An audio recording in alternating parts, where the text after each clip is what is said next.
I'm Sabine Alden, 30 years old, environmental consultant, and, until that dinner, the daughter who never caused trouble. That Sunday night, I showed up to family dinner with a bottle of red and a polite smile, prepared to sit through another hour of lukewarm roast and recycled small talk. What I didn't expect was for my father to lean back, carve into his steak, and casually announce, "Tessa will be moving into your apartment next weekend." Not ask, not suggest, just declare. I almost laughed, almost, but then I looked across the table and saw my mother already checking her calendar, and my sister, oh, my sister, was sipping her wine like this had all been worked out days ago. That's when I knew. They weren't waiting for my opinion. The apartment I had spent 5 years saving for, the space that had become my sanctuary, my proof that I'd carved a life out of nothing, they'd just handed it to someone else.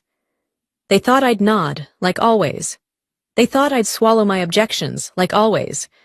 They thought wrong. This time, I had a plan of my own, and it started with letting a stranger open the door. When people talk about family, they rarely mention the quiet architecture of favoritism. How it's not always grand gestures, but the small, relentless ones, the subtle erasures, the silent assumptions that do the damage. I was the middle child in a family that swore they didn't play favorites, but everyone knew better. Tessa, my younger sister by 4 years, was the golden one. Bright, bubbly, effortlessly adored. Her college painting shows were funded by my parents, her failed ventures chalked up to life experience, and her messes, always someone else's to clean up. Meanwhile, I worked 3 jobs to put myself through college and drove the same dented Toyota Corolla for nearly a decade. They said I was so independent, like it was a compliment. What they meant was, "You don't need us, so we won't show up." The apartment in the Pearl District was more than an address. It was years of missed birthdays, skipped vacations, and Sunday nights tutoring high schoolers in algebra while my friends went out. I signed the lease 2 years ago, and every time I walked through that front door, it felt like a quiet victory. Brick walls, sunlit floors, a space that finally belonged to me, not because it was given, but because it was earned. Tessa, on the other hand, treated stability like a pit stop. After every breakup, she'd show up at our parents' place with tear-streaked cheeks and an overstuffed duffel, and they'd hand her the keys to a car, a guest room, a new beginning, again and again. Once I needed emergency housing after a pipe burst in my first apartment. Tessa told me her guest room was off-limits because it was being used for art storage. My parents suggested I figure it out. That was the pattern. Sabine the solver, Tessa the saved. Lately, though, something had shifted. After years of therapy and self-work, I'd stopped confusing peacekeeping with self-respect. I'd started saying no, softly at first, then with more clarity. When I declined to host Thanksgiving last year, my mother made a comment about how strange it was that I wouldn't uphold family traditions. But I did it anyway. I was learning how to breathe without asking permission. Still, I kept the monthly dinners. They were my last olive branch, 90 minutes of conversation and eye contact, just enough to avoid being labeled the ungrateful one. And they usually ended with my quiet retreat back to my own world. But this dinner? It was different. This dinner would break the pattern. The Sunday it all happened, I arrived 10 minutes late on purpose.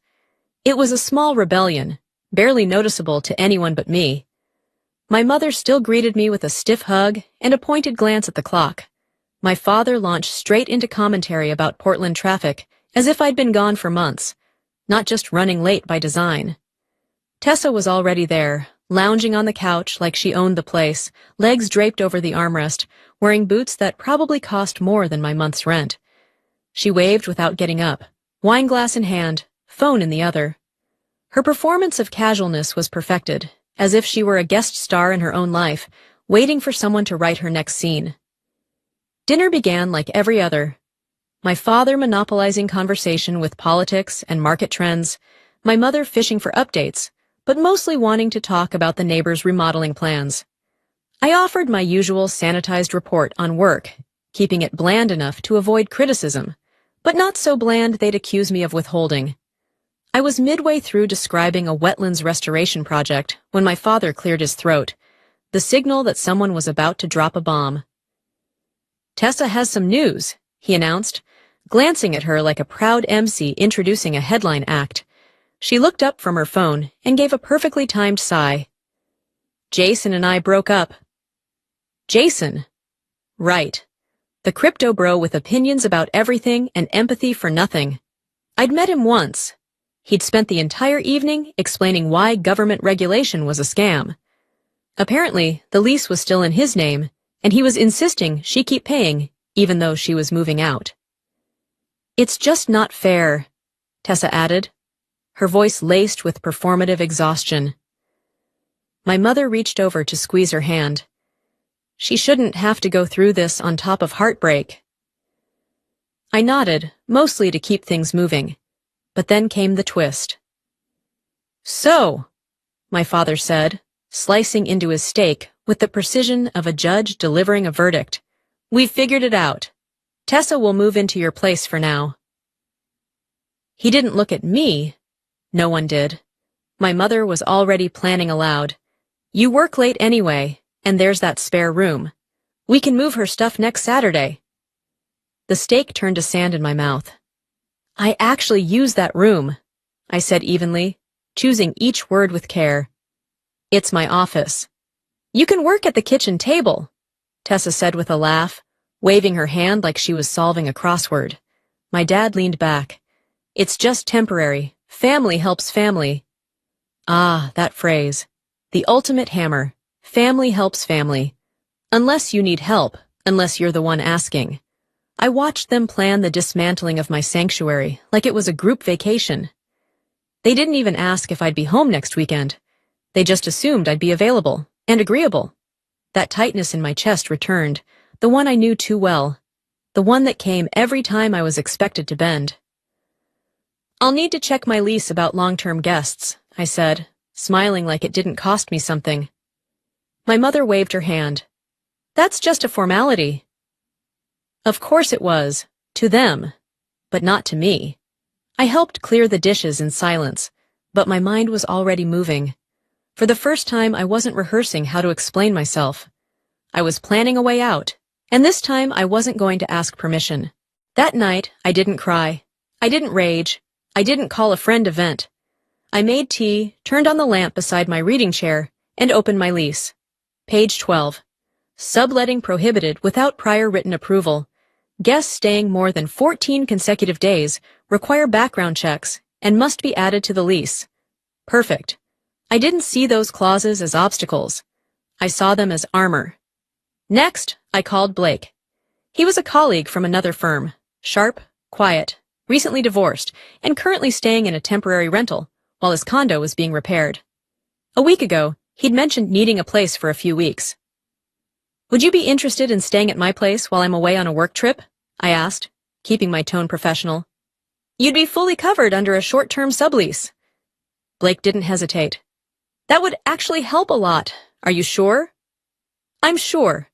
The next morning, I visited the building office, where Tanya, the property manager, recognized me immediately. "I'm planning to be away for a couple weeks," I told her casually. I wanted to confirm the policies around guests and temporary occupants. She handed me a printed packet. "We don't allow anyone to stay longer than 2 weeks without approval. Security will stop anyone not on the lease. No exceptions. Even if they claim to be family? Especially then." That afternoon, I drafted a clean, formal sublease for Blake, filed it with Tanya, and scheduled a walkthrough of my apartment for the following evening. I also rented a small storage unit and quietly moved out anything irreplaceable. My journals, family heirlooms, documents, my backup hard drives. That same night, I received a message from Tessa. "Should I bring my own bed or just use yours?" I stared at the text for a moment, then replied, "Still figuring out logistics. Let's talk next week." Vague, polite, useless. The next few days passed like chess. My parents sent texts asking about visitor parking, shelf space, closet clearing, all under the assumption that I was preparing for her arrival. I replied when necessary, kept it brief, let them mistake my quiet for consent. Wednesday evening, Blake came by. I walked him through the place, handed over keys, and explained the situation carefully. "If my family shows up, you don't have to explain anything, Eng," I said. "Just let them know you're the legal occupant during this time." He raised an eyebrow. "That bad?" "They mean well, but they don't listen. This is the only language they understand." He nodded slowly. "Don't worry, I've dealt with people who assume they own what isn't theirs." Friday morning, I bought a weekend ticket to a quiet hotel on the coast and requested remote work access through my job. Personal reasons, minimal details. By Friday night, I'd installed a security camera facing my front door. I gave Blake the access code and emailed the building office my travel schedule. Everything was logged, filed, approved. Saturday, I packed my suitcase, turned off family notifications on my phone, and took one last slow walk through the apartment. I paused in the office, where my diploma hung next to a framed map of the wetlands I'd helped protect. They thought that room didn't matter. They had no idea.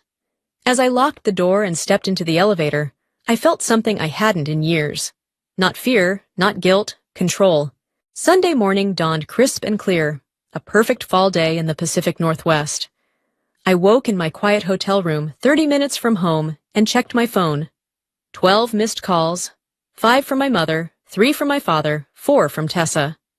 The last text, timestamped 10:45 a.m. Read, "We're almost there. Don't make this difficult." At exactly 11:03 a.m. My security app pinged. Motion detected. I opened the feed and watched it happen in real time. There they were, my parents and Tessa, standing outside my apartment door. My father knocked with growing force. My mother rang the bell again and again. Tessa stood behind them, talking on her phone, gesturing with increasing frustration. Then the door opened. Blake stepped into view, coffee mug in hand, calm as sunrise. He said something I couldn't hear, but the way my father leaned forward, then recoiled, told me he hadn't expected to see a stranger. My mother froze, one hand pressed to her chest. Tessa's expression collapsed into disbelief. Moments later, a security officer appeared, arms folded, clearly explaining protocol. My father pulled out his phone, likely trying to escalate things to building management. It didn't work. They were escorted to the elevator without setting foot inside. My phone exploded immediately after. My father's voicemail. "This is unacceptable. That man is not authorized. We'll be contacting your landlord." My mother's, "Sabine, how could you humiliate us like this? Your sister is heartbroken. She has nowhere to go." Tessa's message was pure fury. "You're a monster. You didn't even tell me. You blindsided us. I hope you're proud of yourself." I turned the volume down and ordered room service. Later, Blake called. "They tried everything," he said, almost amused. "Your dad claimed I forged the paperwork. Security reminded him that's a criminal accusation. He shut up after that." I thanked him again. "Are you still okay staying there?" "Absolutely. They can pound on the door all they want. It's locked." By evening, the text shifted from anger to emotional bait. A photo of Tessa sitting on our parents' couch, surrounded by boxes. "This is what your stubbornness has done," my mother wrote. I didn't reply. Instead, I forwarded the more unhinged messages to my friend June, a paralegal who had agreed to keep a record, just in case things got ugly. "They're spiraling," she texted back, "which means it's working. Hold your ground." That night, I muted every thread except work and Blake. The rest could wait. I lay in bed, not shaking, not crying, just breathing. For the first time in a long time, I didn't feel like someone's daughter or sister or fallback plan. I felt like myself. Monday came with silence. Not peace, just the kind of silence that suggests regrouping.